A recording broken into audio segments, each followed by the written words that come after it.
A tática levada ao limite. Assim podemos definir o City de Pep Guardiola nessa temporada. Os Citizens estão na liderança da Premier League, abrindo vantagem, mas o que mais assusta é o modelo de jogo construído e cada vez mais consolidado pelo time do Guardiola.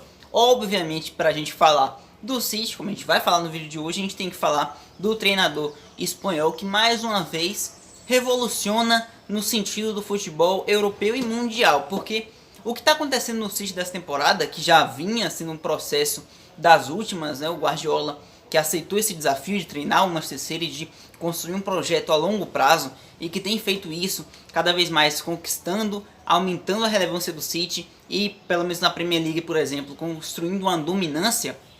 O que tem sido a base disso é o conjunto tático, a harmonização tática do time e uma construção de uma identidade que tem variado em alguns momentos, mas que varia principalmente não dentro dela mesmo, mas do que já foi o Guardiola no início da carreira. Bom, a gente tem como maior exemplo, né, está chamando mais atenção agora o City justamente por mais uma vitória agora na Premier League. Ontem o City venceu o time do Leicester por 6-3, placar super inusual e que chamou, além da atenção dos 9 gols na partida, o nível de futebol que foi apresentado e que mostra muito o que tem sido a Premier League, né, que também é um tópico para a gente falar, porque é uma Premier League que teve, né, nesse Boxing Day, o dia de partidas que vem após o Natal, né, no dia 26 de cada ano, mais uma vez, partidas muito interessantes e, no geral, intensas, com muita criação, com times dos dois lados tentando atacar, tentando oferecer riscos e placares elásticos. A gente teve alguns jogos que passaram da casa dos 3 gols nesse Boxing Day, e o do City obviamente foi um deles, um jogo que com 25 minutos o City já tinha aberto 4-0, gols de Mahrez, gols de De Bruyne, teve gol também, quem foi, cara? Foi do Mahrez, De Bruyne, agora eu vou ficar na dúvida, mas vocês estão vendo aí na tela, de qualquer maneira eu vou deixar aí na tela para vocês, mas mostra muito. Teve o pênalti do Sterling também, pênalti do Sterling que foi o 4º gol, mas mostra muito do que foi o foco do City, a intensidade, a pressão contra a sua área, né? E um City que beirou 70% de posse de bola em grande parte da partida, mas uma posse de bola muito à frente, muito avançada. O City ocupando majoritariamente no jogo o setor adversário, né? A parte do lado do campo do adversário, ou seja, o seu campo de ataque. E isso mostra uma diferença muito grande do que foi o Guardiola no início da carreira, a gente pode dizer. Por quê? O ponto principal, a mola propulsora do time do Guardiola ainda é o mesmo, posse de bola. A filosofia dele é a mesma. Se você está com a bola, você não corre riscos, você diminui os seus riscos. Porque o time adversário não vai conseguir te atacar. No mundo ideal, né, digamos assim, ele não consegue te atacar se ele não tiver a bola. Obviamente você se arriscaria uma perda de bola no campo defensivo ou até um lance de contra-ataque, que foi um ponto interessante, um ponto chave desse jogo contra o Leicester. Mas no geral é mais fácil você ser atacado sem ter a bola do que tendo a bola.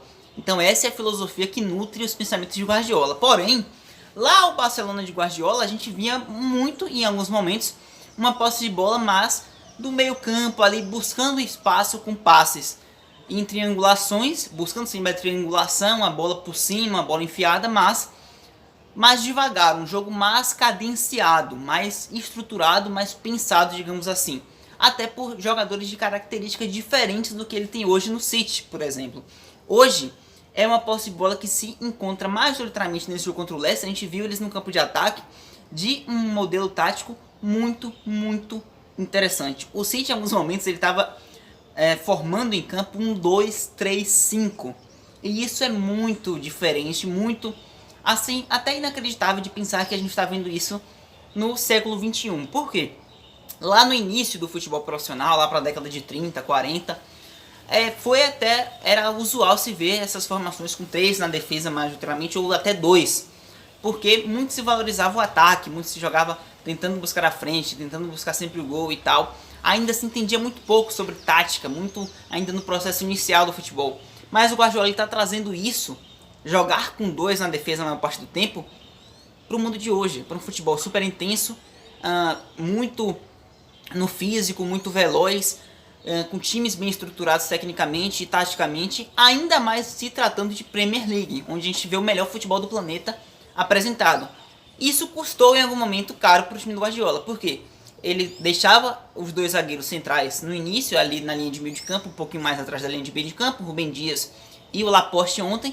Os laterais fechavam o meio fazendo um setor com 3, que ficava o Fernandinho, e aí Cancelo pelo lado direito vindo, Cancelo atuando nos dois lados também, né?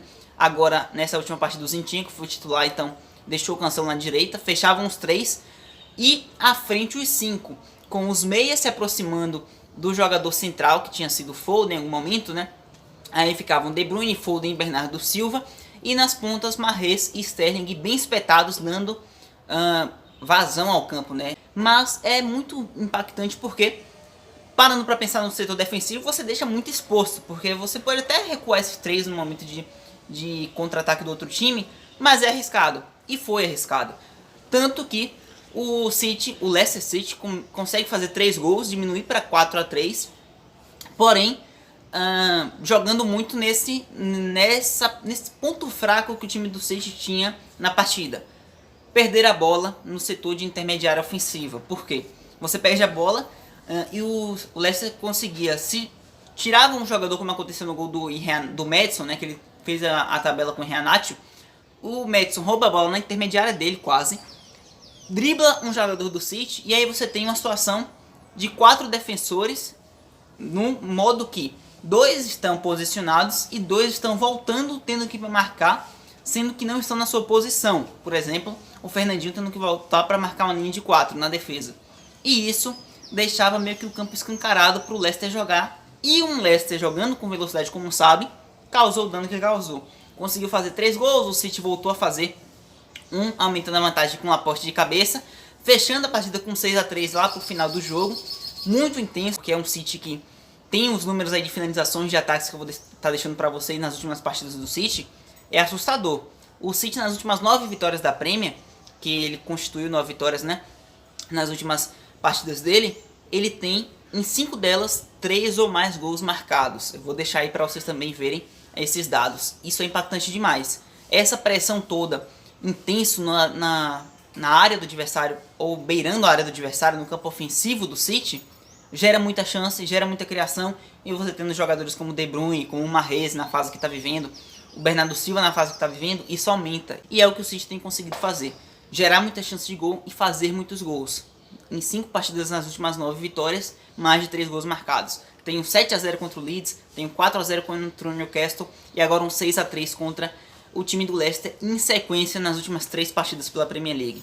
É uma revolução, em parte, novamente, que o Guardiola está fazendo, intensidade, na mesma filosofia de manter a posse de bola, mas mantê-la mais próxima ao gol, com a vantagem de criar muito, mas uma desvantagem de ser muito arriscado, porque perdeu a bola, dá espaço para o contra-ataque, e um contra-ataque que, se armado com velocidade, causa dano como o Leicester causou.